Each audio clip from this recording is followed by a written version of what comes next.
ഏത് തീരുമാനം മനസ്സിനനുസരിച്ചേ hormone work ചെയ്യുള്ളൂ.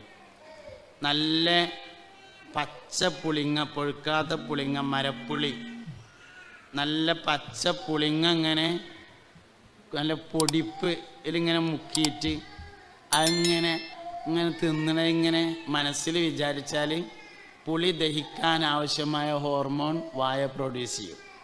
ആഗ്രഹത്തിനനുസരിച്ചാണ് ഹോർമോൺ പ്രൊഡ്യൂസിങ് ഉണ്ടാവുക.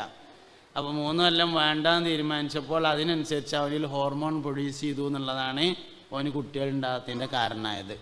അതുകൊണ്ട് അത് നേരെ ഓപ്പോസിറ്റ് ആക്കണമെങ്കിൽ ഇബ്ദാൽ വേണം. ഇബ്ദാൽ ഉണ്ടാവണമെങ്കിൽ ഇസ്തിഗ്ഫാർ ചെയ്യണം. അപ്പോൾ അതിന് ആദ്യം അവനെ കൊണ്ട് ഇസ്തിഗ്ഫാർ ചെയ്യിക്കണം. എന്നിട്ട് ബാക്കിയുള്ള കാര്യങ്ങളിലേക്കൊക്കെ നീങ്ങിയിട്ട് കാര്യമുള്ളൂ. അപ്പോൾ കുട്ടികൾ നന്നാണെങ്കിൽ ആദ്യം വേണ്ടത് ആഗ്രഹിച്ച് കിട്ടിയതായിരിക്കണം. ഇല്ലെങ്കിൽ ഇപ്പം ആഗ്രഹിക്കണം തന്നെ. രണ്ടാമത്തെ കാര്യം എന്താ വെച്ചാൽ ഉദ്ദേശത്തിനനുസരിച്ചുള്ള പേരിടണം. അത് രണ്ടാമത്തെ കാര്യമാണ്. ഈ കുട്ടി എന്തിനുള്ളതാ അതിനനുസരിച്ച് പേരിടണം. വലല്ലാലി എന്നൊക്കെ പേരിട്ടിട്ട് പിന്നെ സിറാത്ത് പാലം കടക്കുമ്പോൾ കൈമ പിടിക്കാനാണെന്ന് വിചാരിച്ച സംഗതി നടക്കൂല.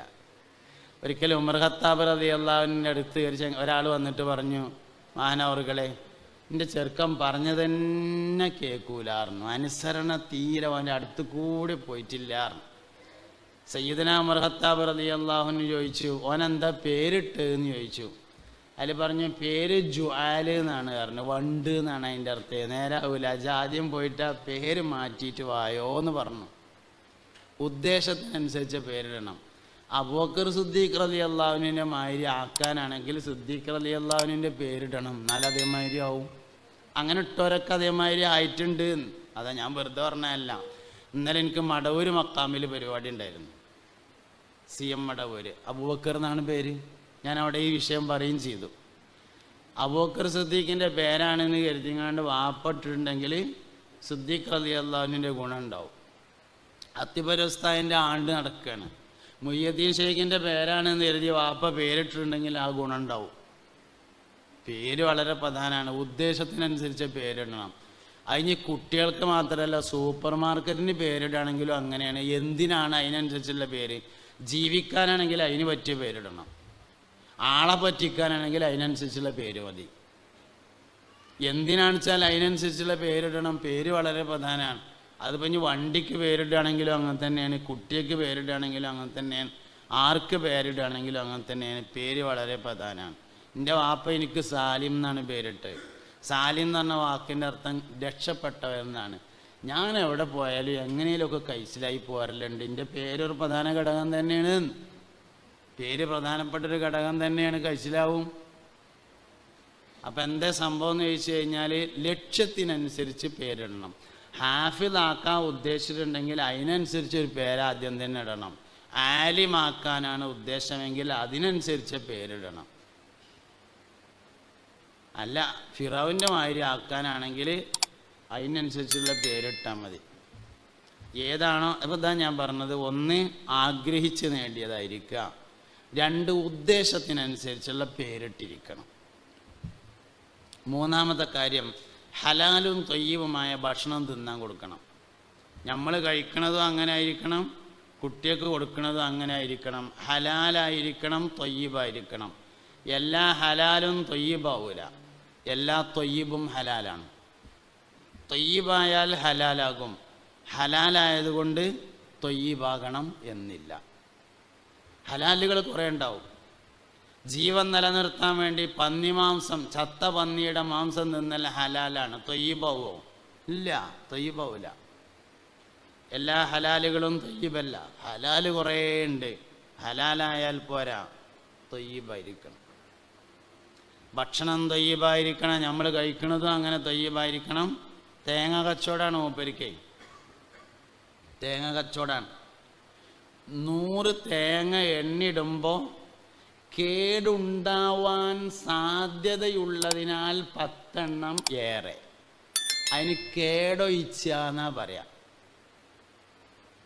കേടൊഴിച്ച 100 തേങ്ങ എണ്ണിടുമ്പോൾ 10 തേങ്ങ ഏറെ ഇടും. കേടൊഴിച്ച, കേടുതിലുണ്ടാവാം, അതിന് കേടൊഴിച്ചു. ഓന് 10 മക്കളെ അല്ലാഹു തആല കൊടുക്കണേൽ 1 കേടൊഴിച്ചു.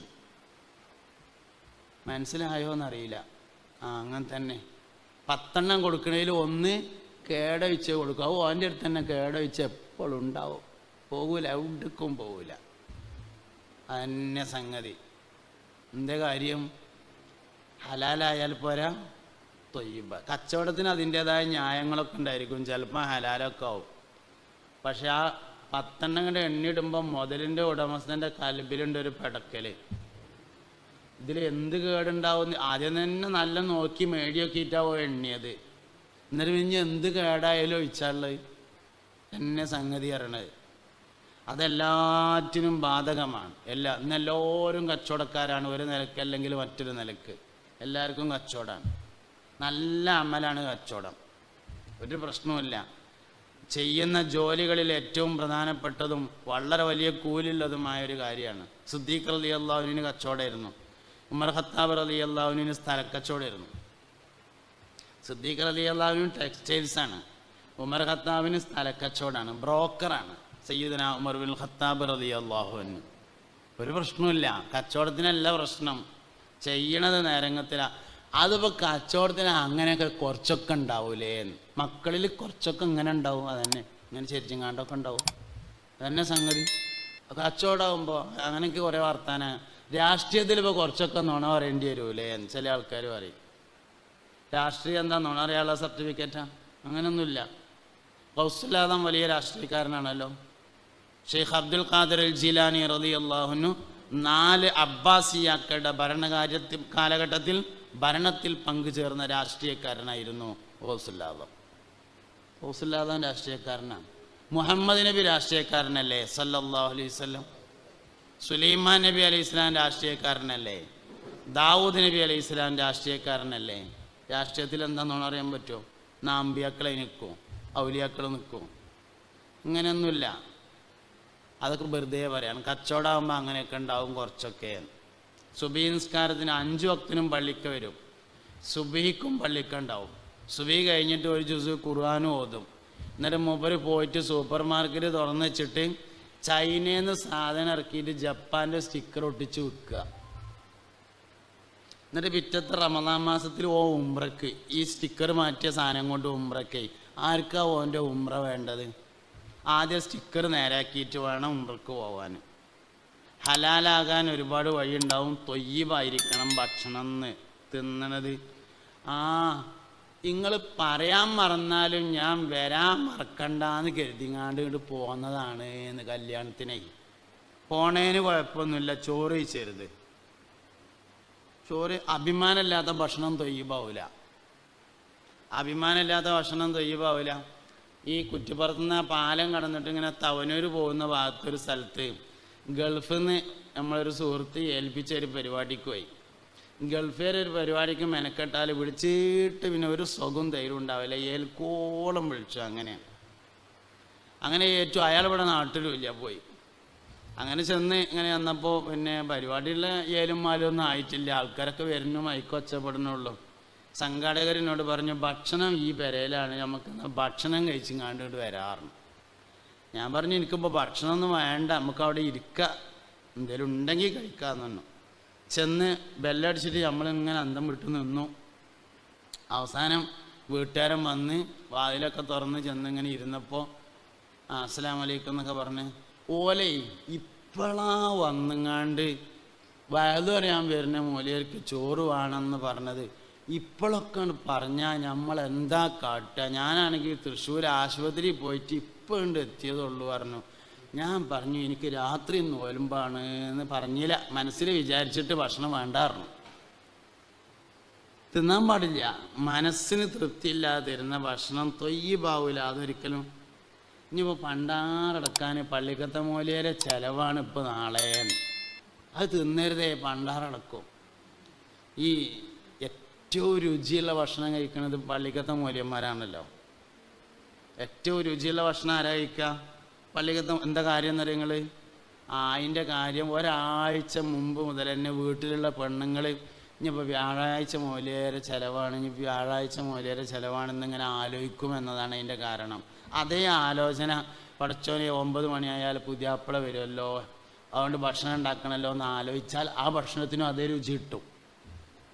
ചിന്തയാണ് യഥാർത്ഥത്തിൽ വലിയ സംഗതി. ഖൽബ് ഭക്ഷണത്തിലുണ്ടാവണം, എന്നാൽ മാത്രമാണ് അതിലൂടെ സ്നേഹം പകരുന്നത് എന്ന് സാന്ദർഭികമായി മനസ്സിലാക്കുക. അപ്പം എന്താ കാര്യം വെച്ചാൽ തൊയ്യിബായ ഭക്ഷണം കഴിക്കണം. തൊയ്യിബായ ഭക്ഷണം കഴിക്കാൻ വേണ്ടി കൊടുക്കും വേണം. സക്കാത്ത് തൊയ്യിബാകുമെന്ന് എനിക്കറിയില്ല. എന്തായാലും വെറുതെ കിട്ടണ മുതലിൽ നല്ല മുതലല്ല സക്കാത്ത്. നല്ലതാണെങ്കിൽ തങ്ങന്മാർക്ക് കൊടുക്കാൻ പറയുമല്ലോ. തങ്ങന്മാർക്ക് കൊടുക്കാനും പറ്റൂല, ഓലോക്കെ വാങ്ങാനും പറ്റൂല എന്നാണ് പറഞ്ഞത്. പിന്നെ അതിൻ്റെ തൊട്ട് മേലെയാണ് സ്വതക്ക നിൽക്കുക, അതിൻ്റെ മേലെയാണ് ഹിബത്ത് നിൽക്കുക. ടോപ്പിൽ നിൽക്കുന്നത് ഹദിയയാണ്, സമ്മാനം, ബഹുമാനാർത്ഥം ഒരാൾക്ക് നൽകുന്നതിനാണ് ഹദിയ എന്ന് പറയുന്നത്. മുഹമ്മദ് നബിയുടെ വരുമാനം ഹദിയായിരുന്നു സല്ലല്ലാഹു അലൈഹി വസല്ലം. നബി തങ്ങൾക്ക് എന്തായിരുന്നു ജോലി? ആടിനൊക്കാൻ പോയത് പണ്ട് ചെറുപ്പത്തിലുള്ള അമ്രത്തിൻ്റെ കൂടെയാണ്. കച്ചവടത്തിന് പോയത് ഖദീജ ബീവിൻ്റെ 25-ാമത്തെ വയസ്സിലാണ്, 40 നുബുവത്തിന് ശേഷം നബി തങ്ങളുടെ ജോലി എന്തായിരുന്നു? ഹദിയായിരുന്നു നബി തങ്ങളുടെ വരുമാനം. ആർക്കും കൊടുക്കാം, ആർക്കും വാങ്ങാം. നല്ല വരുമാനമാണ് ഹദിയ എന്ന് പറയുന്നത്. ഒരു കുഴപ്പമില്ല. ആർക്ക് നമ്മൾ എന്ത് കൊടുക്കുകയാണെങ്കിലും സ്വതക്ക എന്ന് പറഞ്ഞുകൊണ്ട് കൊടുക്കരുത്, ഹദിയ എന്ന് പറഞ്ഞുകൊണ്ട് കൊടുക്കണം. സ്വതക്കയേക്കാൾ പുണ്യമുള്ളതാണ് ഹദിയക്ക്. കൊടുക്കുമ്പോൾ ദ്വാരക്കാൻ പറയരുത്. കാരണം ദ്വാൻ്റെ കൂലി കുറവും ഹദിയൻ്റെ കൂലി കൂടുതലാണ്. സ്വർണത്തിൻ്റെ സൂചി കൊടുത്തുകൊണ്ട് ആരെങ്കിലും വെള്ളിൻ്റെ സൂചി വാങ്ങുക. പണ്ട് ഉമ്മാമാൻ്റെ സൂചി കളവ് പോയി കാണാനില്ലാതായി ഇത്രേ. അതിൽ ഉമ്മാമ പറഞ്ഞു ആ കളഞ്ഞു പോയ സൂചി കൊണ്ട് കിട്ടിയാൽ പള്ളിക്കൊക്കെ ഞാനൊരു പൊന്നിൻ്റെ സൂചി കൊടുക്കുന്നതാണ്. അപ്പം ഉമ്മാമാനോട് ആരോ ചോദിച്ചു, ഉമ്മാമ ഒരു പൊന്നിൻ്റെ സൂചി പള്ളിക്കൊക്കെ കൊടുക്കണേക്കാൾ നല്ലത് നിങ്ങൾക്ക് എത്രങ്ങാനും സൂചി ആ പൈസ കൊണ്ട് വാങ്ങാം എന്ന് പറഞ്ഞപ്പോൾ ഉമ്മാമ തമാശയാണ് ഇതൊക്കെ കേട്ടോ. ഉമ്മാമ പറഞ്ഞു, മോനെ പൊന്നിൻ്റെ സൂചി കൊടുക്കാനല്ല, നമ്മളാ പോയ സൂചി ഇങ്ങോട്ട് കിട്ടാൻ വേണ്ടി പറഞ്ഞതാണ് എന്ന് പറഞ്ഞു എന്നാണ്. അപ്പോൾ നമ്മൾ എന്ത് ചെയ്യാന്ന് വെച്ചാൽ ദ്വാരക്കാൻ പറഞ്ഞങ്ങാണ്ട് വലിയതിൻ്റെ കൂലി കുറക്കണ്ട. അങ്ങനെയാണ്. വലിയ പള്ളി ഉണ്ടാക്കി, 60 ലക്ഷം റുപ്യൻ്റെ 70 ലക്ഷം റുപ്യ, 1 കോടി റുപ്യൻ്റെ വലിയ പള്ളി ഉണ്ടാക്കി. ഉദ്ഘാടനത്തിൻ്റെ അന്ന് ജ്വല്ലറിക്കാരൻ പങ്കെടുക്കുന്നുണ്ടോ അല്ലേ? വലിയ 1 കോടി റുപ്യ ചിലവാക്കിയിട്ട് പള്ളി ഉണ്ടാക്കി. പിന്നെ പള്ളി ഉണ്ടാക്കിയതിൻ്റെ ഉദ്ഘാടനത്തിൻ്റെ അന്ന് നാട്ടിലത്തെ ജ്വല്ലറിക്കാരൻ വരുമ്പോൾ വലിയ 2000 റുപ്യൻ്റെ ക്ലോക്ക് കൊടുത്തിട്ട് മിഹ്റാബിൻ്റെ നേരെ മുന്നിൽ ആര് കൈയെട്ടിയാലും കാണുന്ന ആ രൂപത്തിലാണ് തൂക്കി വെച്ചു. അപ്പോൾ എൻ്റെ ജ്വല്ലറിയുടെ പരസ്യം എന്താ? ഇപ്പോൾ 1 കോടി റുപ്യക്ക് പള്ളി ഉണ്ടാക്കിയവർക്ക് 2000 റുപ്യക്ക് ഒരു വാച്ച് വാങ്ങാനുള്ള പൈസ അല്ലേ? ഈ പരസ്യം വെക്കേണ്ട വല്ല കാര്യമുണ്ടായി? ചിലപ്പോൾ ഈ പരസ്യം വെക്കാൻ വേണ്ടി ക്ലോക്ക് കൊടുന്ന ആൾ പള്ളിപ്പണിക്ക് കുറേ പൈസ കൊടുത്തിട്ടുണ്ടായിരിക്കും, ശരിയാണ്. പക്ഷെ അവൻ കൊടുത്തോടത്തോളമുള്ള ആ പൈസ ഈ ഒരു ക്ലോക്കും വെച്ച് കണ്ട് ബാത്തിലാക്കേണ്ട കാര്യം എന്താ? മനുഷ്യന്മാരെ ആലോചിക്കാറ്റുള്ള കാര്യമല്ല ഇപ്പോൾ അതൊക്കെ. ഇവിടുത്തെ സംഘാടകരാരാണെന്ന് വെച്ചാൽ ആ വാച്ച് നിന്നിട്ടുണ്ട്. അത്തിപുരസ്ഥ നിന്ന വാച്ച് കണ്ടാൽ എടുത്തു വെച്ചില്ലെങ്കിൽ ചീത്ത പറയുമായിരുന്നു. ഞാൻ പല പ്രാവശ്യം കേട്ടിട്ടുണ്ട്. തെറ്റായ വിവരം സ്ഥിരമായി പറഞ്ഞുകൊണ്ടിരിക്കുന്നു എന്നുള്ളതാണ് അത് വെക്കാൻ പാടില്ല എന്ന് പറഞ്ഞതിൻ്റെ കാരണം. കാരണം ഇപ്പോൾ 12:15 ആ വാച്ച് ഇപ്പോൾ തെറ്റായ വിവരം പറഞ്ഞുകൊണ്ടിരിക്കുന്നു. 7:45 എന്നാണ് അത് പറഞ്ഞുകൊണ്ടിരിക്കുന്നത്. അപ്പോൾ സ്ഥിരമായിട്ട് നുണ പറഞ്ഞുകൊണ്ടിരിക്കുകയാണ് ആ സാധനം. അതുകൊണ്ട് അത് വെക്കാൻ പാടില്ല, ബർക്കത്ത് പറയുന്നു ഉസ്താദ് പറയാറുണ്ട്. അതുകൊണ്ട് അതെടുത്ത് മാറ്റുകയും ബാറ്റൊക്കെ ഇട്ട് ഉഷാറാക്കിയതിന് ശേഷം വെക്കുകയും വേണം. സാന്ദർഭികമായി പറഞ്ഞതാണ്. സാന്ദർഭികമായ പറച്ചിലാണ് ഏറ്റവും വലിയ പറച്ചിൽ, അങ്ങനെയുള്ള സംഗതി. അപ്പോൾ